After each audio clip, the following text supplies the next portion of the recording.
Creo 4 M10 onwards, there is a new solution for clearance and creepage analysis, which has many advantages over the old Spark analysis solution.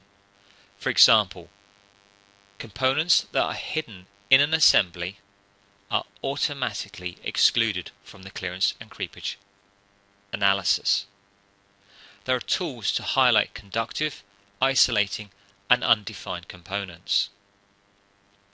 Any component that has a CTI value of -1 does not have a value set for the comparative tracking index parameter.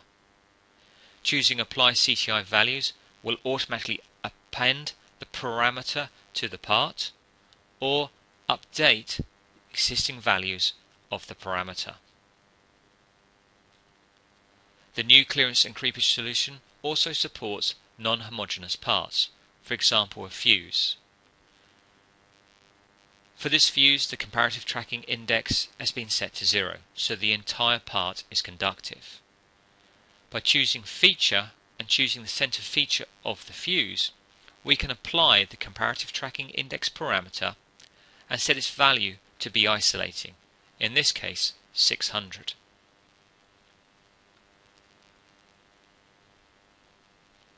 When we return to the assembly and go back to clearance and creepage analysis and choose Highlight Conductive Areas, we can see that the center of the fuse is now isolating.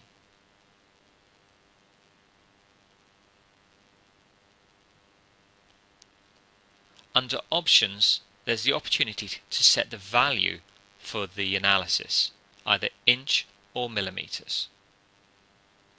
The system will automatically define the nets. You can define your own user-defined net names if you so wish. Once you have defined your net names, you can then need to define whether a net type is going to be potential free, is going to be potential, or is going to be grounded. In this example, the earth is going to be grounded and the neutral and live will be potential.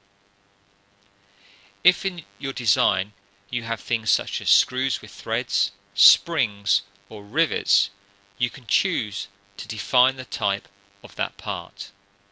In this case, for a screw, we will automatically replace the screw thread with a cylinder for the analysis. You can define the source for your analysis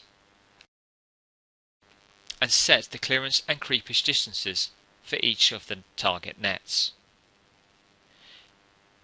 Once you've defined your net types, your target nets, you can then choose to run the analysis.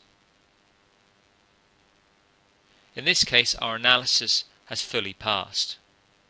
However, there's the opportunity to set a violation tolerance. Once you've set your violation tolerance, you can then rerun the analysis.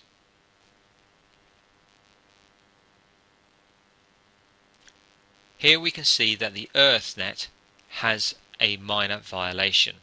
This means that it did pass, but with a tolerance it has now failed. You now have the opportunity to investigate individual paths or all paths for both clearance and creepage.